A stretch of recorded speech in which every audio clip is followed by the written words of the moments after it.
दिन के लगभग 10 बजे सतलोक से चलकर परमात्मा आए एक जिंदा बाबा का रूप बनाकर, और वहाँ जांडी के पेड़ के नीचे सभी ग्वाले यानी पाली आहार कर रहे थे। गौवें चल रही थी आसपास, लंबे चौड़े खेत थे उनके। परमात्मा एक साधु रूप में उसके साथ से आते हुए नजर आए। वहाँ रास्ता था साथ के कबलाना गांव से छुडानी गांव की तरफ पैदल जाने का रास्ता, पैदल एक प्यादा था। जब परमात्मा साधु रूप में उन बच्चों के पास, पालियों के पास आए जांडी के पेड़ के निकट, तो उसमें अतिथि सेवा बहुत किया करते थे। पालियों ने कहा महाराज जी राम राम। परमात्मा ने कहा भाई राम राम। महाराज जी आ जाओ, भोजन पा लो, भोजन खा लो। परमात्मा ने कहा भी भोजन तो मैं खा के आया हूँ अपने गांव से। आपका गांव कहाँ है? पालियों ने पूछा। कितनी दूर है यहाँ से? आपके गांव का नाम क्या है? तो परमात्मा ने बताया मेरे गांव का नाम सतलोक है, और यहाँ से वो 16 शंख कोश की दूरी पर है। बच्चा ने के मेरा शंख के है। उन पालियों ने अनपढ़ थे, उन्होंने सोचा 16 कोस की दूरी पर होगा। कन्वेंस पहले से थे, कोई नहीं दूर के गांव को नहीं जानते थे आपस में, तो उन्होंने ऐसे सोचा होगा कोई सतलोक गांव। कहा कि महाराज जी भोजन नहीं खाते तो दूध तो पीना पड़ेगा, हम अतिथि को ऐसे जाने नहीं देते। परमात्मा ने कहा भाई मैं कवारी गाय का दूध पीता हूँ, और दूध पिलाना है तो पिला दो। बैठ गए। तो वो पाली कहने लगे बाबा जी तेरा दूध पीने की नीत को नहीं, तेरी मजाक करते हो आप, कंवारी गाय कभी दूध देती है? परमात्मा ने कहा भाई देख लो दूध पिलाना है तो पी लूंगा, पर पिया करो कंवारी गाय का। अब गरीबदास जी 10 वर्ष के बालक थे, उठ कर गए। उनकी एक प्रिय बछिया थी कंवारी गाय, जाके संग बैल नहीं लागा यानी कंवारी। उस बछिया को गले से पकड़कर रस्सी ले आए और कहा महाराज जी देखियो इसका बच्चा तो है नहीं, दूध कैसे देगी ये? परमेश्वर कबीर देव जी ने कहा कि तुम्हारे पास कोई पात्र है, छोटा सा पात्र हो जिसमें दूध निकाल लांगे। उन्होंने बताया जी एक छोटा सा बर्तन है मिट्टी का, छोटा मटका, जिसमें 5-7 किलो दूध आ जाता है। कोई तरल पदार्थ पानी वगैरह आता था, वो लस्सी लाते थे उसमें। वो साफ करके इधर रखा था, साफ कर लिया जैसे भी। तो कहा कि इस बर्तन को इसके सतन के नीचे लेकर बैठो। गरीबदास जी बैठ गए पकड़ के। 10 वर्ष के बालक। परमात्मा कबीर देव जी ने जिंदा महात्मा के रूप में खड़े थे। उस बछिया की कमर पे आशीर्वाद भरा हाथ यानी थपकी मार दी ऐसे। लंबे लंबे सतन हो गए और दूध की धार चल पड़ी। जब वो पात्र भर गया, वह बंद हो गई। गरीबदास जी ने कहा हे महाराज आपने तो कमाल कर दिया, लो दूध पी लो। अब परमात्मा ने आधा दूध पी लिया, आधा छोड़ दिया और कहा ले भाई बच्चों ले लो ये प्रसाद, तुम भी बांट लो। वो बड़े बड़े जो पाली थे वो कहने लगे हम ना पीवा जादू जंत्र का, पाप का दूध कुंवारी गाय का काट दिया, निकाल दिया, और तू ना जाने के जादूगर, और तेने जूठा कर दिया, पता नहीं तू किस जात का है, हम ना पीवा तेरा जूठा दूध। वो तो उठ कर चले गए, घबरा भी गए कि ये तो जादूगर सा दिखा है। वो तो दूर चले गए और रह गए अकेली प्यारी आत्मा उनकी गरीबदास साहिब जी। तब उनके परमात्मा और उस प्यारी आत्मा की काफ़ी गोष्ठी हुई। तब गरीबदास जी ने कहा भगवान सचमुच ब्रह्मा विष्णु महेश इन देवताओं से ऊपर भी कोई भगवान है? कहाँ कोई ऐसा स्थान भी है जहाँ कभी जन्मते मरते नहीं, जैसा आपने बताया? कृपा मुझे एक बार वो दिखा दो। दाता ने तो दिखाना ही था, उसको गवाह बनाना था। उस आत्मा को लेकर के ऊपर गए। ब्रह्मा विष्णु महेश जी की राजधानियाँ दिखाई, ऊपर लोक दिखाए, उन लोगों में स्वर्ग दिखाया, स्वर्ग में रहने वाले व्यक्तियों से बात कराई। तू कितने दिन रहेगा स्वर्ग में? वो कहते हैं जी मेरा तो टाइम आ लिया, मेरी तो पूंजी खत्म हो ली। परमात्मा ने पूछा कहाँ जाओगे? पता नहीं कहाँ जाएंगे। इस स्वर्ग के अंदर एक और समस्या है, 3 वर्ष पहले उनको पता लग जाता है तुम्हारी इतना समय स्वर्ग का रह गया, फिर कहाँ जाएंगे? नरक में भी जाना पड़ सकता है, गधे भी बनना पड़ सकता है।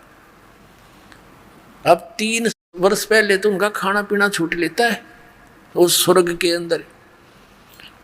फिर दिखाया परमात्मा ने ऊपर ब्रह्मलोक दिखाया, वहाँ नकली वो बना रखे इस काल ने, नकली सतलोक, नकली अलखलोक, अगमलोक, अकयलोक नकली बना रखे स्वर्गलोक ब्रह्मलोक के अंदर। फिर धर्मराज के न्यायाधीश के लोक में गए। जब धर्मराज के पास परमात्मा पहुंचे और साथ में वो गरीबदास साहिब वाली आत्मा, तो जो ही धर्मराज के दरबार में परमेश्वर ने प्रवेश किया इस 21 ब्रह्मांड के न्यायाधीश के लोक में, तो न्यायाधीश खड़ा हो गया वो और अपना आसन छोड़ दिया और कहा आओ बैठो भगवान। और परमात्मा वहाँ बैठे नहीं, जैसे एक ऊंचा अधिकारी अपने छोटे कर्मचारी पर जाकर उसको आदेश देता है और वो अपनी कुर्सी त्याग कर खड़ा हो जाता है और सलूट मारता है, जी सर, जो एक शिष्टाचार होता है। ऐसे धर्मराज खड़ा होकर करबद्ध होकर और जो भी मालिक का आदेश दे रहे थे सिरोधार्य कर रहा था। अब ये प्रसंग अलग है, यहाँ इसको चैप्टर को आगे नहीं बढ़ाएंगे। तो फिर सतलोक में लेकर गए। सतलोक में क्या देखा आदरणीय गरीबदास साहिब जी ने कि वहाँ एक बहुत बड़ा गुम्बज है, बहुत बड़ा एक स्तूप है, उसके बीच में ऊंचे सिंहासन पर परमात्मा विराजमान है और सिर पे मुकुट है, सफेद आसन है, सफेद सिंहासन है, सफेद ही परमात्मा का रूप है, शरीर है, रंग है और सफेद ही सारा लोक है। अब नीचे से जिंदा महात्मा के रूप में जो परमात्मा जा रहे थे, कबीर जी गए थे सतलोक में, वहाँ अपने ही दूसरे तेजों में रूप के ऊपर चंवर करने लगे, वहाँ से उठाकर, जैसे एक सेवक अपने गुरुदेव पर किया करता है। अब गरीबदास जी ने सोचा कि ये बाबा जी तो यहाँ का कोई नौकर नाकर होगा, सेवक, और भगवान तो यूं है जो तख्त पर बैठा। अब थोड़ी सी देर में क्या हुआ कि जो सिंहासन पर विराजमान थे भगवान, वो तेजों में शरीर वाले तो खड़े हुए और जिंदा महात्मा के रूप में जो नीचे से गए थे भगवान, वो उस और ऑल कंट्रोलर के सिंहासन पर विराजमान हो गए। और वो तेजों में शरीर वाला भगवान चवर उठाकर उस जिंदा वाले रूप पर चवर करे, नौकर की तरह, सेवक की तरह। अब गरीबदास जी ने सोचा भाई बाबा जी पर भगवान सेवा करे इसकी। इतने में क्या हुआ कि तेजों में शरीर जो था वो उस जिंदा वाले महात्मा के वाले शरीर में समा गया, एक हो गए दोनों। अकेले कबीर देव जी वो बाबा जी रूप में थे, जिंदा महात्मा के रूप में वो विराजमान है ओवरऑल कंट्रोलर के सिंहासन पर, यानी कुल के मालिक रूप में, और चंवर अपने आप हो रहा है, अपने आप ऐसे चल रहा है। तब परमात्मा ने कहा कि गरीबदास यहाँ थे तुम पहले, देखो ये तुम्हारे मकान खाली पड़े हैं, पूरे बड़े लंबे चौड़े फ्लैट के फ्लैट, अर्जा फंसे वहाँ काल के लोक में, सारी डिटेल बताई, सृष्टि रचना सुनाई। तब गरीबदास साहिब ने कहा भगवान मुझे यहीं रख लो भगवान, वो तो गंदा लोक है, ये भगवान कैसे जाऊँ अब उस लोक में, इस लोक को देख कर वहाँ कैसे जाऊँ भगवान, वो तो ऐसे रह रहे हैं जैसे कीड़े मकोड़े हुआ करते हैं, यहाँ स्वर्ग तक के प्राणी भी महादुखी भगवान, मुझे यहीं रख लो मेरे मालिक। परमात्मा ने कहा कबीर जी ने कि नहीं बेटा, तुम यहाँ से जब गए भक्ति से परिपूर्ण थे और वहाँ जाकर तुम्हारी बैटरी डाउन होगी सारे की, ये तो मैं अपनी शक्ति से तुझे यहाँ लाया हूँ। अब तुम वापस जाओ, आपके भाई बहन काल के जाल में फंसे हुए हैं, उनको ये ज्ञान समझाओ जो तूने आँखों देखा, या सच्ची सच बताओ, और बेटा मैं तेरे साथ रहूँगा और तुझे सतनाम दूंगा। उस सतनाम की भक्ति सुमन करने से तुम्हारे अंदर शीघ्र ही वो भक्ति संचित हो जाएगी, जो तुम्हें यहाँ लेकर आएगी, वो भक्ति की कमाई तुम्हारे अंदर संचित हो जाएगी। इतनी संचित हो जाएगी जैसे फिर गरीबदास साहिब ने परमात्मा से प्राप्त ज्ञान को फिर कैसे बोला है कि सतनाम पालड़ रंग होरी हो, 14 लोक चढ़ावे राम रंग होरी हो, 3 लोक पासंग धर रंग होरी हो, तो ना तुले तुलाया राम रंग होरी हो। आदरणीय गरीबदास साहिब जी की वाणी में एक होरी नाम का अंग है। होरी माने होली, होली मीन खुशी मनाते हैं लोग। तो गरीबदास साहिब जी कहते हैं कि यह नकली होली हमने अच्छी ना लगती, हम तो वो राम नाम की होली खेलेंगे भाई, जिसको हम रोज खेला करेंगे, एक दिन खेल कर हम संतुष्ट नहीं होते।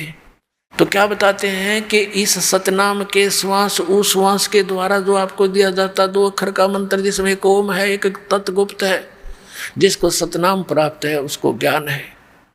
इसके एक श्वास उस श्वास का सिमरण आपको बताया जाता है विधि, जब नाम दिया जाता है तो एक श्वास का सिमरण आपकी वो कमाई डिपॉजिट होगी आपके गुड अकाउंट में, और वो इतनी वैल्यूएबल है, वो इतनी कीमती है कि यहाँ के 14 लोक, जैसे 7 नीचे के पाताल और ऊपर ये शिवलोक, विष्णु लोक, ब्रह्मा का लोक, धर्मराज का लोक, दुर्गा का लोक, ब्रह्म का लोक, और ये जो दूसरे हैं गोलोक वगैरह, इन 14 लोकों को दूसरे पलड़े में रख दे और एक पलड़े में रख दे एक श्वास उस श्वास के सतनाम की कमाई, वो वैल्यू, कीमत। और 3 लोक पासंग धरे, कौन से? पृथ्वी लोक, स्वर्ग, एक कॉमन स्वर्ग लोक है, इंद्र वहां का शासक होता है, वो स्वर्ग लोक, ये पृथ्वी लोक, और नीचे का पाताल लोक। कहते इन 3 लोकों को ये तो इस सौदे में है ही नहीं। जैसे पहले एक सिंपल से तराजू होया करते थे, तखड़ी, एक डंडी बांध के उसके बीच में एक रस्सी बांध लेते, दोनों किनारों पर पलड़े लटका दिया करते थे। और कोई सौदा लेने के लिए व्यापारी आता था हमारे घरों पर, क्योंकि दास का जन्म एक जाट किसान परिवार में हुआ, तो बढ़िया लोग आते थे गेहूं, कणक, जैसे बाजरा, ज्वार, चने, गुड़, शक्कर आदि लेने के लिए। तो हमारे पिताजी कहते थे, भाई लाला जी पहले तेरी ताखड़ी चेक करा, इसमें कोई एरर तो नहीं है, इसमें पासिंग तो नहीं है। तो वो दिखाता था, यदि उसमें कोई डिफेक्ट होता तो उसी जो कणक जैसे चने तोलने हैं, तो चनों की एक मुट्ठी भर के उसको बैलेंस करने के लिए एक पलड़े में जिसमें डिफेक्ट होता था उसमें डाल दिए जाते थे इतने चने, वो सेट हो जाता था, एररलेस हो जाती थी।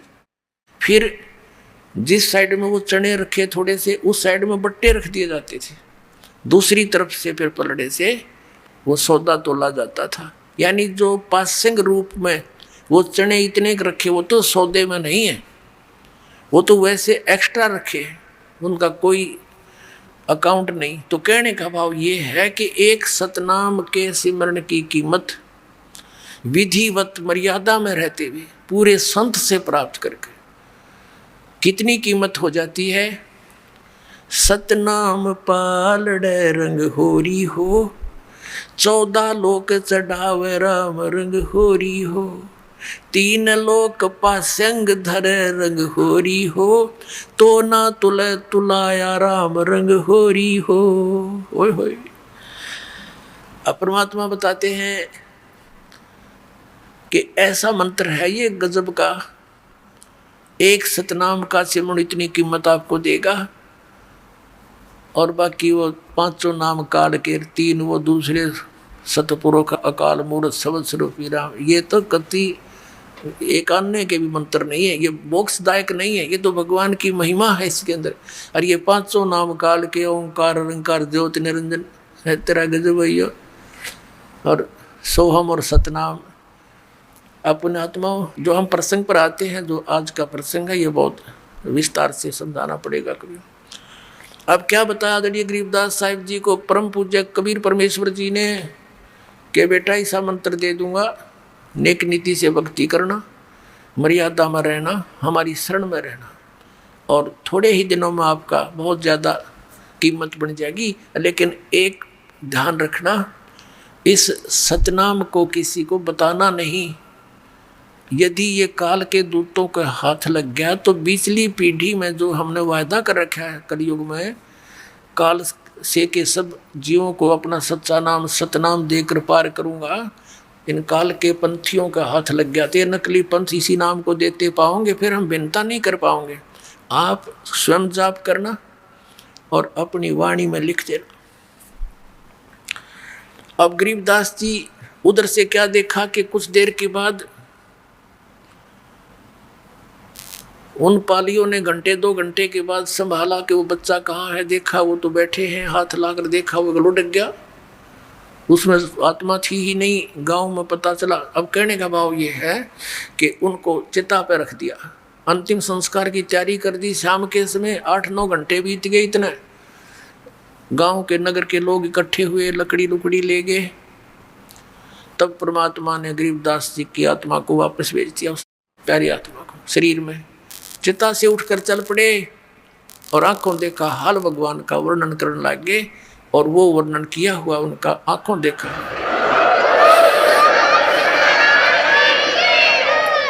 तो उस परमेश्वर के विषय में जो आंखों देखा हाल था, आदरणीय गरीबदास साहिब जी ने किस प्रकार परमात्मा की महिमा को बताया है, वो आपके सामने अब सुनाते हैं। अपने आत्माओं, जैसे तुलसीदास जी ने रामायण चौपाइयों के माध्यम से बोली है, लाखों वर्ष पहले की बीती हुई घटनाएं श्री रामचंद्र जी के समय में, और आज वो सबको मान्य हैं। इसी प्रकार आदरणीय गरीबदास साहिब जी ने, उनकी जैसे तुलसीदास जी की दिव्य दृष्टि खुल गई थी, ज्ञान योग खुल गया था, इसी प्रकार गरीबदास जी का ज्ञान योग समर्थ शक्ति ने खोल दिया, उसके अंदर अपना ज्ञान फीड कर दिया, सच्चाई। अपने आत्माओं, जैसे दूरदर्शी होती है दूरबीन, माइक्रोस्कोप बोलते हैं, तो उसकी रेंज होती है। कोई तो 1-2 किलोमीटर तक देख सकती है, और एक देख ले मनमाना आकाश के बहुत लंबे दूर तक के इन ब्रह्मांडों को, तो उनकी रेंज में अंतर होता। तो गरीबदास जी की जो दिव्य दृष्टि थी वो श्री तुलसीदास जी से कहीं अधिक शक्तिशाली थी। अब जिस प्रकार तुलसीदास जी की कृत रामायण को हम सत्य मानते थे, ऐसे ही गरीबदास कृत परमात्मा की महिमा को हमने सत्य मानना। देखना, आप सुनाते हैं आपको। 84 बंधन कटे कीनी कल्प कबीरी, 52 चतुर्दश लोक सब टूटे जम जंजीर, अनंत कोट ब्रह्मांड में बंदी छोड़ कहाए, सो तो एक कबीर हैं जो जननी जने नवाए। परमात्मा, सब कंसेप्ट क्लियर हो जाएंगे इस परमात्मा की वाणी तय। शब्द स्वरूपी साहेब धनी, शब्द सिंध सब माही, बाहर भीतर रम रहा जहां तहां सब ठाही, जल थल पृथ्वी गगन में बाहर भीतर एक, पूर्ण ब्रह्म कबीर हैं वो अवगत पुरुष अलेख, अनंत कोट ब्रह्मांड का एक रति नहीं भारे, सतगुरु पुरुष कबीर हैं ये कुल के सिरजनहारे, सेवक हो के उतरे इस पृथ्वी के माही, जीव उदाहरण जगत गुरु बार बार बलि जाही। अब आदरणीय गरीबदास साहिब जी परमात्मा से परिचित होकर के क्या बताते हैं कि वो सारी सृष्टि के रचनहार कुल मालिक हमारे पिता, सेवक होकर उतरे कबीर दास को आए, कबीर दास सेवक होकर उतरे इस पृथ्वी के माही, जीव उदाहरण जगत गुरु बार बार बलि जाही। जीव को उदाहरण करने के लिए वो जगत गुरु यानी पूरे विश्व को ज्ञान देने वाले, सच्चा ज्ञान देने वाले वो जगत गुरु। और गरीबदास जी कहते हैं मैं बार बार बलिहारी जाऊं उस परम पिता पे, उसने कैसे दया करी हमारे ऊपर। काशीपुरी कष्ट किया उतरे अदर अधारे, मोमिन को मुजरा हुआ वहां जंगल में दीदारे। कहते काशीपुरी में परमात्मा का आगमन हुआ और उतरे अधर अधार, वो किसी माँ से जन्म नहीं लिया, ऊपर तो आए अधर अधर तय यानी ऊपर से आए नीचे। और मोमन को वहाँ मिले उस मुसलमान दुल्हे को, जंगल में सरोवर के ऊपर। अब वो उनकी कितनी शोभा वर्णन करते हैं। कोट किरण शशि भाने शुद्ध आसन अदर विमाने परसत पूर्ण ब्रह्म को शीतल पिंड और प्राणे। अब नीमा ने गोदी में ले रखा था परमात्मा को, जिस भगवान के नाम लेने से आत्मा भर आती है कि वो इतने दुखी हो रहे हमारे लिए। हमारे बाप में भी को नहीं, हमारा पिता हमारे पीछे पीछे घूम रहा है, हमने काल की भांग पी रखी है। कबीर साहब कहते हैं, कबीर ये माया अटपटी सब गट आण अड़ी, और किस किस ने समझाऊं या कुएं भांग पड़ी। अब वो हमारे साथ लिए भटक रहे हैं, जिस परमात्मा के गुणगान सब ग्रंथ कर रहे हैं, और वो एक उस पुण्यात्मा की गोदी में है। अब उसको कितना अनुभव आनंद का हो रहा होगा पुण्यात्मा, अब कोई जीव नहीं उसको वर्णन कर सकती। अब क्या बताते हैं गरीबदास साहब जी, कोट किरण शशि भाने शुद्ध ये आसन अदर विमाने परसत, यानी छूते ही उस पूर्ण ब्रह्म को, और नीमा के शीतल पिंड और प्राण, एकदम शांति सी होगी। नीमा ने परमात्मा को कैसे प्यार किया, गोद लिया मुख चूम कर वो हेम रूप झलकनते, जगर मगर काया करे जैसे दमके पद्म अनंत। माँ ने यानी एक मातृभाव से बालक को जैसे प्यार किया करते, मुंह चूम के और सीने से लगाया। इतना सुंदर शरीर परमात्मा का, जैसे सफेद बर्फ होती है, हेम रूप झलकंत। हिम हिम माने बर्फ, सफेदी जो बर्फ की है वो सबसे अधिक मानी गई है। तो कहते हैं वो स्नो व्हाइट कलर था मालिक का, इतनी सुंदर सफेद शरीर था। अब क्या, जब घर पर लेकर आगे बालक को, तो परमात्मा को देखें और के बोले, आपस में एक दूसरे की डिस्कस करते हैं। काशी उमटी गुल भया ये मोमन का घर घेरे, कोई कहे ब्रह्मा विष्णु है, कोई कहे इंद्र कुबेरे। के सिंपल चाइल्ड नहीं है ये, एक साधारण सामान्य बालक नहीं है, इतना सुंदर ऐसा रूप इसका। तो कहते हैं काशी उमटी, यानी उमड़ का आगे पूरी काशी के नगर राजा तक भी आगे वहां देखने के लिए। काशी उमटी गुल भया, सारा शोर मच गया, और मोमन का घर घेरे, चारों तरफ तो घेर लिया घर उनका देखने के लिए। टोल के टोल गीत गाते औरतें, और कोई कहे ब्रह्मा विष्णु है, कोई कहे इंद्र कुबेर। जो भी देख कर जानो कह ऐसा बालक तो देखा ही नहीं, जैसे खुद भगवान श्री कृष्ण आ रहे हो, भगवान शंकर आ रहे हो सकता है इंद्र और कुबेर मत आ रहे हो धन के देख। कोई कहे वरुण धर्म राय है, कोई कहते है ईश, 16 कला सुभान गति ही, कोई कहे जगदीश। भक्ति मुक्ति ले उतरे वे मेटन तीनों ताप, मोमन के डेरा लिया ये कहे कबीरा बाप। कहते वो परमात्मा सबका मालिक, और उस एक जुलाहे धानक को, एक मुसलमान जुलाहे धानक को, और परमात्मा पिताजी बोलते हैं, बाप कहते हैं। कोई कहे छल ईश्वर नहीं, कोई किन्नर कहलाए, कोई कहे गण ईश का जो जो मात्र साए। अब जैसे जितने नाम धरे ना उस बालक के ऊपर, कहते हैं उतना ही वह निम्मा उनने धमकावे। क्यों मेरे बच्चे का नजर लगाओगे तुम, कोई कुछ कह रहा है, कोई कुछ कह रहा है। खलक मुल्क देखण गया वहाँ राजा प्रजारीत, जम्बू दीप जिहाने में वो उतरे शब्द अतीत। दुनी कहे यू देव है, ये देव कहते हैं ईश, ईश कहे ये पार ब्रह्म है पूर्ण विश्व बीश। अपने आत्माओं, आप क्या बताते हैं, जो दास आपको वेदों और इस सत्य कथा से आपको प्रमाणित करना चाहता है कि कौन भगवान है, कहाँ प्रमाण है। एक तो आंखों देखा प्रमाण, ये एफिडेविट गरीबदास जी दे रहे, और फिर आपको वेदों में दिखाएगा दास, और फिर कबीर परमात्मा जी की लीला जो 600 वर्ष पहले आदरणीय धर्मदास जी ने लिखी थी अपने कर कमलों से, वो दिखाएगा। तो हम अपने भगवान को समझ लेंगे, पा लेंगे। अब क्या बताया है, दूध न पीवे न अन्न बके, न पलने झूलनते, अदर अमान ध्यान में ये कमल कला फूलंत। अब क्या बताते हैं कि 25 दिन के हो गए भगवान कबीर साहब, यानी एक लीला में शरीर में, और ना कुछ अन्न खावे ना कोई दूध पीवे, और स्वस्थ ऐसे जैसे रोज 1 किलो दूध पीता हो बालक, इतना स्वस्थ शरीर, और जैसे कमल की तरह कहते हैं नो एकदम शरीर बढ़ता दिखे उनका। कमल का एक नेचर होता है, स्वभाव है। कमल का फूल किसी सरोवर में हो और उसमें जब जल भरना शुरू कर दिया जाए तो जितना स्पीड से जल ऊपर होगा तो कमल का फूल, वो पौधा उतना ही साथ के साथ उसे ऊपर रहेगा, इतनी स्पीड से बढ़ जाएगा।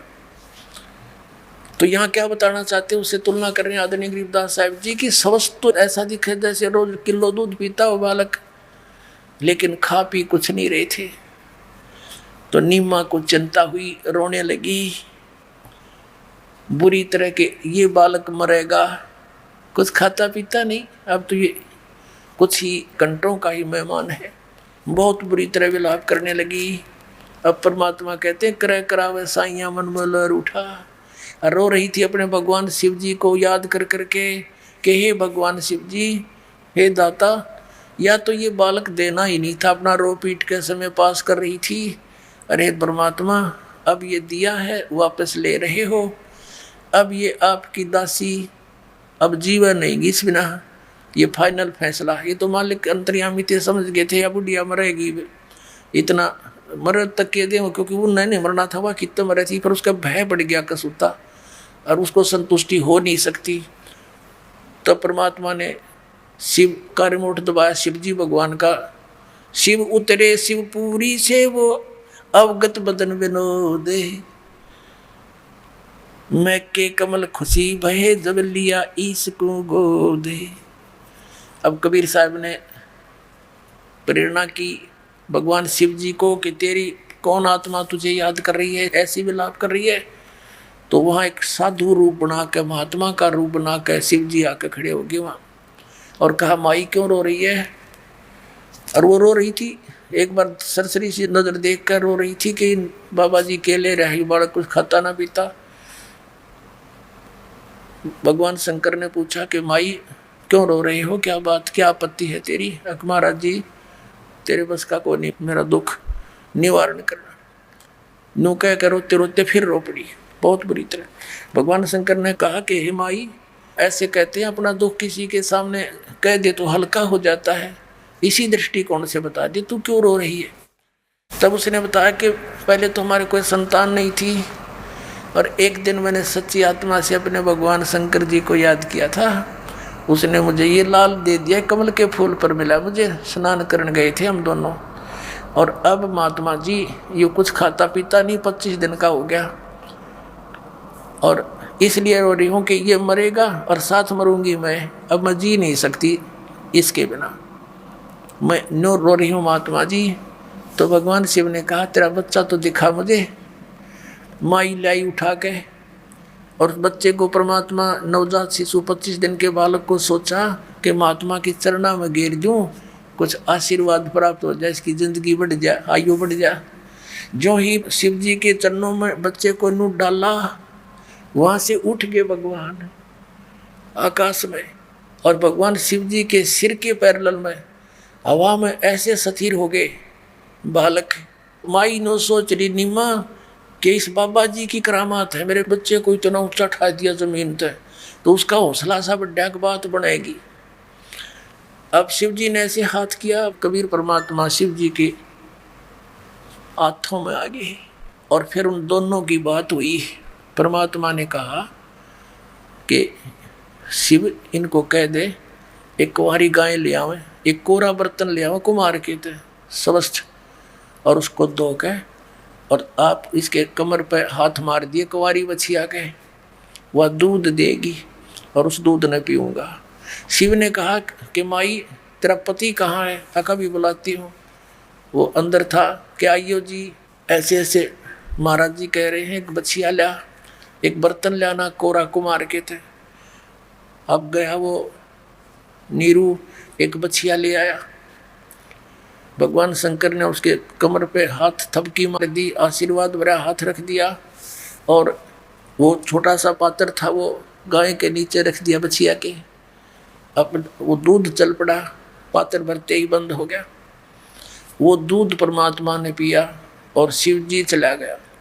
अपने आत्माओं, ये प्रमाण गरीबदास साहिब जी कहते हैं, दूध न पीवे न अन्न बखे, न पालड़े झूलनते, दास गरीब अदर ध्यान में ये कमल कला फूलनते। दूध न पीवे न अन्न बखे है, नहीं पलने झूलनते, अदर अमान ध्यान में कमल कला फूलनते। शिव उतरे शिव पूरी से वो अवगत बदन विनोदे, मैं के कमल खुशी भये जब लिया ईस को गोदे। परमात्मा को गोदी में ले लिया। अब दोनों भगवानों की जब नजर में नजर मिली, कहते हैं नजर नजर से मिल गई, किया ईस प्रणाम। शंकर भगवान ने उस बालक को प्रणाम किया, गोदी में लिए मत्था टेका, और धन मो मन धन पूर्णा, ये धन का सीनी काम है, कि धन है इस नगरी का जहाँ ऐसे सिद्ध पुरुष आए। अब शंकर जी भी ना समझ सके ये कौन है। 7 बार चर्चा करी, बोले बालक बहने, शिव को कर मस्तक धरा, हल्ला मोमन एक धैनु लिया, धेनु यानी गाय। अन ब्यावर को दूहत है, दूध दिया तत्काल, पीवे बालक ब्रह्म गति, ता शिव भय दयाल। अपना आत्माओं, ये तो आदरणीय गरीबदास साहिब जी की वाणी में स्पष्ट हुआ कि शिव जी वहाँ शिवलोक से आए थे, शिवपुरी तक, और परमात्मा के उनकी बातचीत हुई थी। और अपने आत्माओं, आदरणीय धर्मदास साहिब जी ने कबीर परमेश्वर जी की लीला 600 वर्ष पहले लिपिबद्ध की थी, और फिर काल के दूत कबीर पंथ में घुस गए, क्योंकि काल ने कहा था कि जब तुम जालोगे यहाँ पृथ्वी से, और तब आपका जो पंथ चलेगा 12 नकली पंथ चलाऊंगा कबीर नाम से, और वो झूठे नाम देंगे शास्त्र विरुद्ध, और कहेंगे हम कबीर पंथी, और आऊँगे मेरे मुंह में, और कहते हैं 12 पंथ करूँ मैं साजा, नाम तुम्हारा ले करूँ आवाजा, और ये 12 पंथ नाम जो ले ही, सो हमरे मुख आन समोई, और अनेक पंथ में चलाऊं, या विद जीवों को भरमाऊं। 12 तो कबीर पंथ के 12 पंथ, अनेक पंथों में ये राधा स्वामी पंथ, जय गुरुदेव पंथ, धन धन सतगुरु पंथ, ठाकुर जी वाला पंथ, और ये सच्चा सौदा सिरसा जगमाल वाली, ये गंगुआ वाला पंथ, भिवानी वाला ताराचंद वाला पंथ, एक आगरा वाला पंथ, ठाकुर वाला पंथ, ये सारे के सारे सतलोक और सचखंड की महिमा बताते न, कख नहीं पता उसके बारे में। तो ये काल के चलाए हुए पंथ हैं, और इनके मुखिया जो थे वो बहुत पुण्यकर्मी प्राणी थे, परमात्मा के बच्चे थे, और वो बिछुड़ गए भगवान से, फंस गए काल के। उन इसका दुरुपयोग करके करोड़ों जीवों को अपने जाल में फंसा दिया। तो पुण्यात्माओं, इन कबीर पंथियों ने कबीर सागर में बहुत कुछ काट छांट कर ली अपनी बुद्धि अनुसार, और उसको छपवा दिया, फिर भी सच्चाई को छुपा नहीं सके। अब आपको दिखाते हैं, पहले तो उस कबीर सागर के अंदर दिखाते हैं अपनी सोच से कुछ काट छांट कर, क्योंकि क्या होता था कि भक्ति जहाँ नहीं होती, भगवान का संग नहीं होता, सत्य भक्ति नहीं होती, तो उसमें क्या होता है कि जो कथाएं परमात्मा के विषय में सुनाई जाती हैं तो आम व्यक्ति विरोध करता है, और जो वैसे लोकवेद सुनाने वाला व्यक्ति केवल कथावाचक है वो प्रमाणित कर नहीं सकता। तो जिस कारण से उन्होंने कबीर सागर में कुछ अंश को धीरे धीरे हटाना शुरू कर दिया कि जिससे एक सिंपल सा बन जाए, आम आदमी स्वीकार कर ले। यह उनकी भूल थी। तो उसकी पूर्ति करने के लिए मालिक को पता था कि ऐसा ये काल करवाएगा, तो आदरणीय गरीबदास साहिब जी के माध्यम से अपनी सच्ची महिमा फिर दोबारा से अमृतवाणी उनके द्वारा वर्णित करवा दी। उसकी पूर्ति गरीबदास साहिब जी की वाणी से होती है। और परमात्मा ने स्पष्ट कहा, लिखा है 600 वर्ष पहले बोला था, कि बर्मा पंथ जो होगा गरीबदास वाला 1774 में उसका जन्म होगा, संवत 1774। वैसे गलती से 75 लिखा कबीर सागर में। तो उस समय वो जो आएगा मेरा हंस, उसके द्वारा मेरी वाणी पुनः प्रकट होएगी। लेकिन उस गरीबदास के पंथी उसको समझ नहीं सकेंगे। फिर उसी पंथ में मैं ही फिर आऊँगा धर्मदास, और सभी पंथ मिटा के एक पंथ चलाऊँगा, ऐसा कहा था।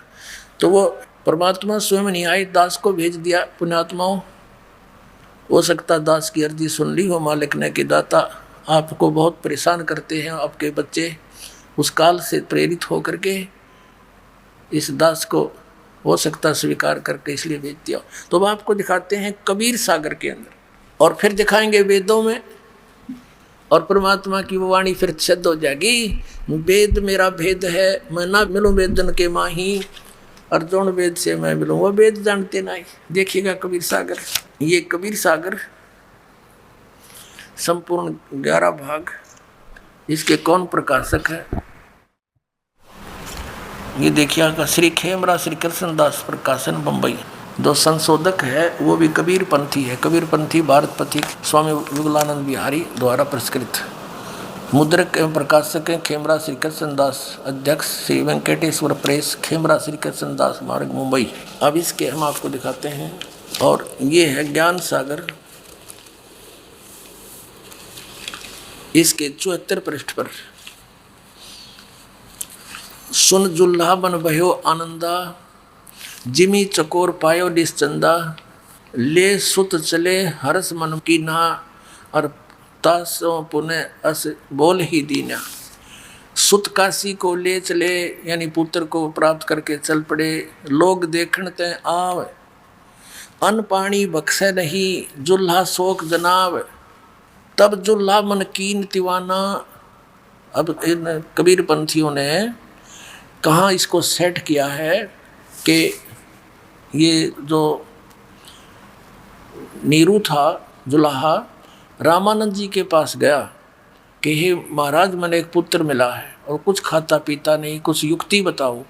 तो रामानंद जी ने बताया कि एक कुंवारी गाय लाकर उसके पास खड़ी कर दो, और फिर वो अपने आप दूध देने लग जाएगी, वो दूध पीवेगा। ये कोई सिद्ध पुरुष आया हुआ है। ये तो है कबीर पंथियों की अपनी जोड़ जुगाड़। लेकिन बात तो ये सच्ची है कि कुंवारी गाय का दूध पिया, लेकिन गरीबदास जी ने वो आंखों देखा, चित्रण किया पुनः। उन्होंने बताया कि शिव जी आए थे, शिवलोक थे, क्योंकि वो शिव के पुजारी थे। उस जन्म में गौरी शंकर और सरस्वती नाम के ब्राह्मण थे, और आकर के फिर उन्होंने युक्ति कबीर परमात्मा ने उसको बताई थी शिव जी को, और फिर वो ऐसे किया गया था। फिर भी जैसे है, हमने सिर्फ ये देखना है कि घटना ऐसी ही घटी, लीला ऐसी ही थी। आगे क्या कहा, तब जुल्ला मन की दीवाना, रामानंद सो कही उत्पाना, मैं सुत पायो बड़ा गुणवंता, कारण कौन बखे नहीं संता। ये संत रामानंद जी, एक मेरा बहुत अच्छा बेटा है और कुछ खाता पीता नहीं, क्या कारण है। रामानंद ध्यान तब धारा, जुल्लासों तब वचन उचारा, पूर्व जन्म में ते ब्राह्मण जाति, हर सेवा की नी बली बाती, कुछ तुम सेवा हर की चूका, ताते भयो जुल्ला का रूपा, प्रीति प्रभु गए तुर लेनी, ताते उद्यान में सुत तो है दीना। ठीक है, अब ये नीरू है, नूरी नहीं, गलत से लिखा गया नीरू, नीरू वचन, वो नीरू बोला, हे प्रभु जस की ना तस पायो, आरत हो तब दर्शन आयो, सो कहिए उपाय गुसाई, बालक अक्षुदावंत कुछ खाई। ऐसा जतन करियो दाता, तो जो मेरे गिल बनी सो बनी। अब ऐसा कोई युक्ति बताओ जिससे मेरा बच्चा कुछ खा पी ले। सो कहिए उपाय गुसाई, बालक अक्षुदावंत यानी भूखा कुछ खाई। रामानंद अस युक्ति विचारा, तुम सुत कोई ज्ञानी अवतारा। तुम्हारा बेटा कोई ज्ञानी अवतार है, कोई विद्वान पुरुष है, इसलिए ऐसे खाएगा ये। बछिया जाही बैल नहीं लागा, सो ले ठाड करो ते आगा।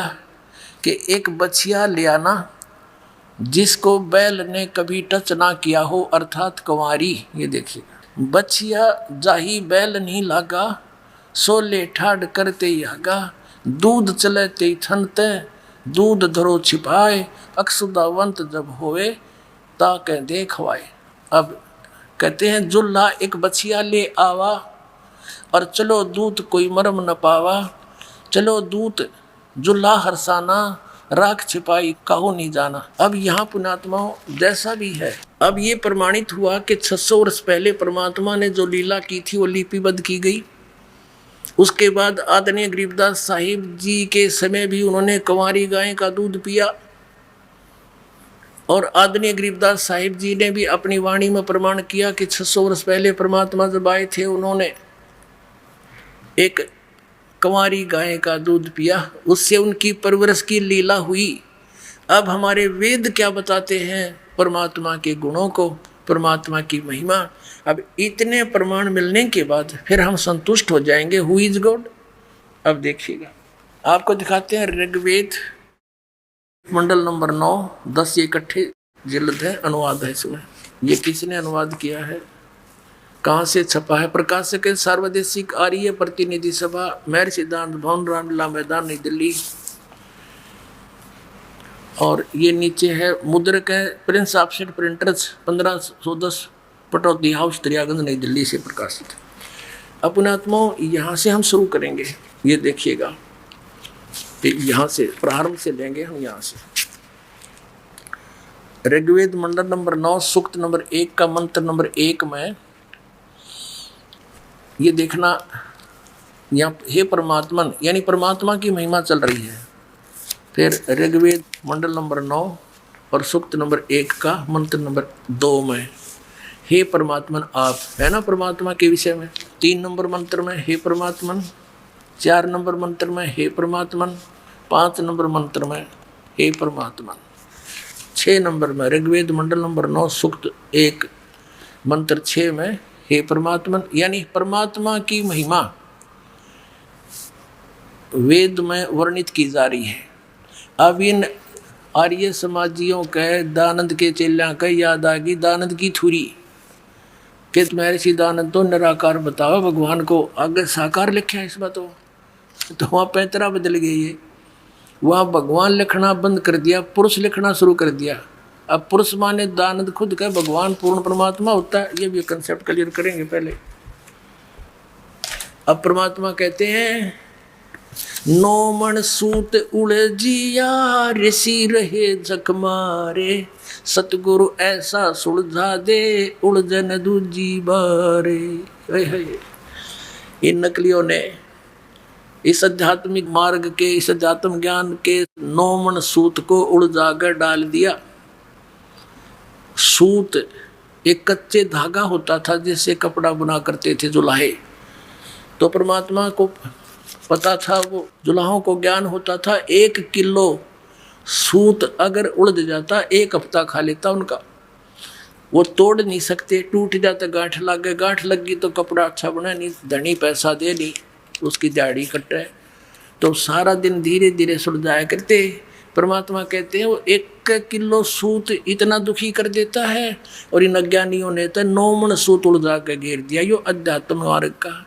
लेकिन कहते हैं सतगुरु ऐसा सुलझा दे, 9 मन सूत उलझिया ऋषि रहे जखमार, और सतगुरु ईसा सुलझा दे उलझे ना दूजी बार। अब ईसा सुलझा देंगे इसको दास, उस परमात्मा का दिए हुए ज्ञान को। इस कलयुग में तो उलझेगा नहीं वो ज्ञान, फिर भक्ति कोई करियो चाहे ना करियो।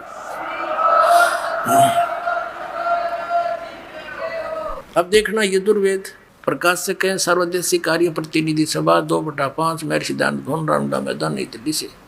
ये महर्षि दानंद सरस्वती द्वारा इसका अनुवाद है, और ये यहाँ से प्रकाशित है Prince offset printers 1510 Pataudi house Daryaganj नई दिल्ली से। अब इसके यजुर्वेद के अंतिम मंत्र को देखते हैं, अंतिम मंत्र अंतिम अध्याय का। अब ये वेद ज्ञान भी ब्रह्म दे रहा है। ये है यजुर्वेद भाषा भाष्य 44वां अध्याय 40वां अध्याय। हम 15 मंत्र दिखाते हैं आपको। ये वेद ज्ञान दाता अपना भी बता रहा है कि मेरा तो ओम नाम है, ओम करतो समर किलबे समर करतोम समर। फिर यहाँ बताया है 16वें मंत्र में कि उस परमात्मा के अग्नि ने सुपथा राय, यानी सुपथा माने सच्चे भक्ति मार्ग से परमात्मा की, अग्नि माने परमात्मा की सही भक्ति से उस परमात्मा की प्राप्ति होती है। और मेरा यो ओम मंत्र है। इसने अपना बता ही दिया। तो यहाँ 70वें श्लोक में दोनों का कंसेप्ट क्लियर किया इसने, अपना भी और उस पूर्ण परमात्मा का। देखना ये 44वां अध्याय और मंत्र नंबर ये 17, इसमें ये पुरुष शब्द है, पुरुष। और इसने अनुवाद किया भैर सिद्धानंद ने, हे मनुष्यों, जिस ज्योत स्वरूप रक्षक मुझसे, ज्योत स्वरूपी यु काल है, ब्रह्म है, ज्योत निरंजन जिसको कहते हैं, ये वेद ज्ञान दे रहा है, बोल रहा है। अविनाशी यथार्थ कारण के आच्छादित मुख के तुल्य अंग का प्रकाश किया जाता है, और जो वह प्राण व सूर्य मंडल में पूर्ण परमात्मा है। पुरुष माने पूर्ण परमात्मा है। ये देखो, पुरुष माने पुरुष है, पूर्ण परमात्मा है, वह परोक्ष रूप है, वो तो गुप्त है। और अहम मैं ब्रह्म हूँ, अहम ब्रह्म खम्ब, ओ मैं ब्रह्म हूँ, अहम ब्रह्म खम्ब, मैं खम्ब माने ऊपर ब्रह्म लोक रूपी दिव्य आकाश में रहता हूँ, मेरा ओम नाम है। ये देखना, मेरा तो ओम नाम है। और वो जो पूर्ण परमात्मा है वो सूर्य मंडल में यानी ऊपर के लोक में गुप्त रहता है। और यहाँ कहता अहम मैं प्रकाश के तुल्य व्यापक ब्रह्म, ब्रह्म नहीं लिखा, मैं ब्रह्म हूँ ये लिखना था, ऐसा मेरा एक ओम नाम जानो। ये सिद्ध हो गया। पुरुष माने ये खुद कहते हैं पूर्ण परमात्मा। अब हम फिर आते हैं ऋग्वेद मंडल नंबर 9। अब हमने यजुर्वेद रख दिया, ऋग्वेद फिर से ले लिया, और ये वही प्रकाशक उन्हीं का प्रकाशित है, ये वहीं से।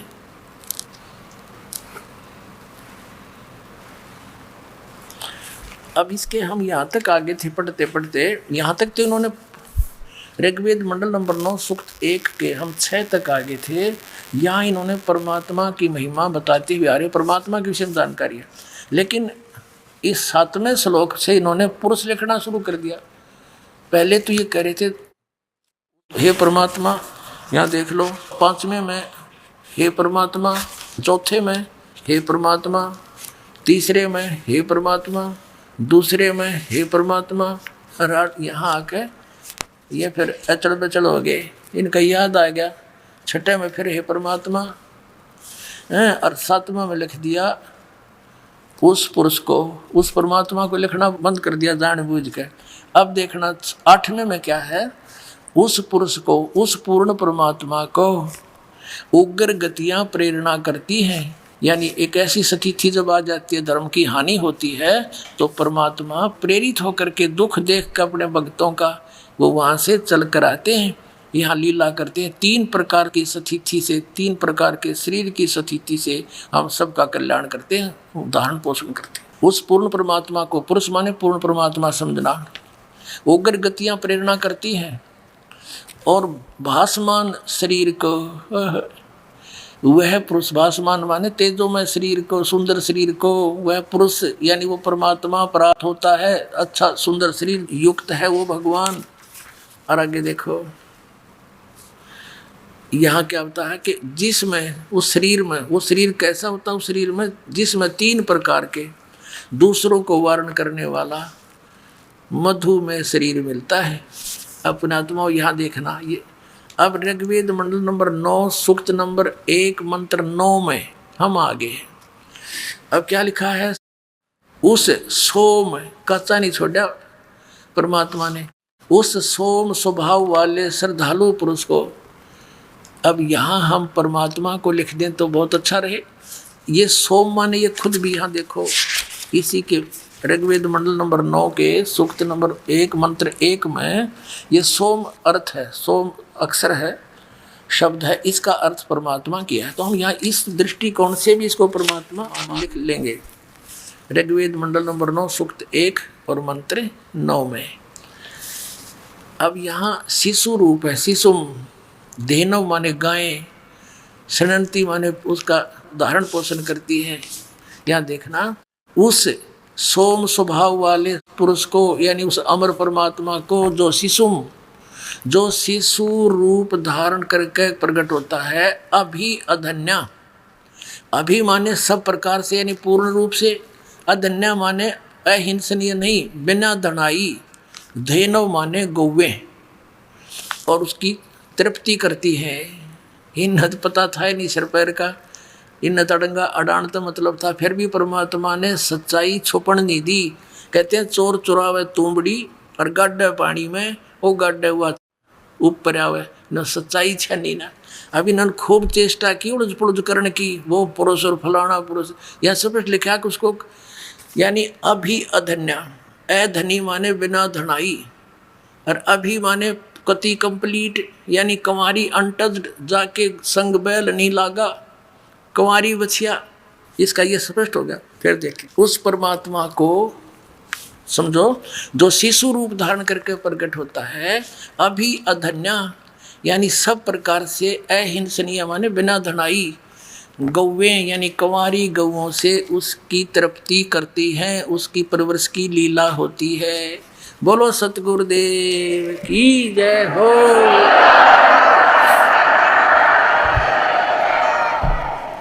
अपनात्माओं एक बार देखो आपके ऊपर मालिक की कितनी रजा है। बहुत गर्मी थी, बच्चों का दुख भगवान से कहते देखा नहीं जाता, और कितना बढ़िया मौसम कर दिया कि मेरे बच्चे मेरी महिमा को सुनेंगे, इनकी आत्मा प्रफुल्लित होगी, इनकी भूल मिटेगी। एक बार गोरखनाथ और कबीर परमेश्वर की चर्चा होगी। गोरखनाथ जी पुणात्माओं, ये जो सिद्ध पुरुष हैं, जो जिनको हम मोक्ष प्राप्त मानते हैं, ये मोक्ष मोक्ष प्राप्त नहीं है, इनको इन चार मुक्तियों में से एक प्राप्त हो जाती है। और कुछ एक ऐसे होते हैं कि वो पितरलोक में विराजमान है, वहाँ से जब चाहें यहाँ आ जाते हैं, अन्य रूप बनाकर कोई पहचान नहीं सकता। स्वामी रामानंद जी का बहुत बड़ा बोलबाला था, और वैष्णव परंपरा के वो प्रचारक थे। विष्णु जी का प्रचार घना हो गया तो ये नाथों को चिंता होगी, जो शिव जी के उपासक है तमोगुण के। तो इस गोरखनाथ भी शिव जी का उपासक था, तो इसने आकर के रामानंद जी के साथ गोष्ठी करने की ठान ली। अब उनको ये नहीं मालूम था ये गोरखनाथ जी है, एक सिद्ध हैं बहुत बड़े आए हैं, रामानंद जी से चर्चा करेंगे। रामानंद जी घबरा गए कि इन सिद्धों के पास जंतर मंत्र सिद्धियाँ होती हैं, और ये सिद्धि दिखा देगा, सब मुझे फेल कर देगा, लोग ताड़ी बजा देंगे, पहले बात गई काम थे। एक बार गोरखनाथ और कबीर परमेश्वर की चर्चा होगी। गोरखनाथ जी पुणात्माओं, ये जो सिद्ध पुरुष हैं, जो जिनको हम मोक्ष प्राप्त मानते हैं, ये मोक्ष मोक्ष प्राप्त नहीं है, इनको इन चार मुक्तियों में से एक प्राप्त हो जाती है। और कुछ एक ऐसे होते हैं कि वो पितरलोक में विराजमान है, वहाँ से जब चाहें यहाँ आ जाते हैं, अन्य रूप बनाकर कोई पहचान नहीं सकता। स्वामी रामानंद जी का बहुत बड़ा बोलबाला था, और वैष्णव परंपरा के वो प्रचारक थे। विष्णु जी का प्रचार घना हो गया तो ये नाथों को चिंता होगी, जो शिव जी के उपासक है तमोगुण के। तो इस गोरखनाथ भी शिव जी का उपासक था, तो इसने आकर के रामानंद जी के साथ गोष्ठी करने की ठान ली।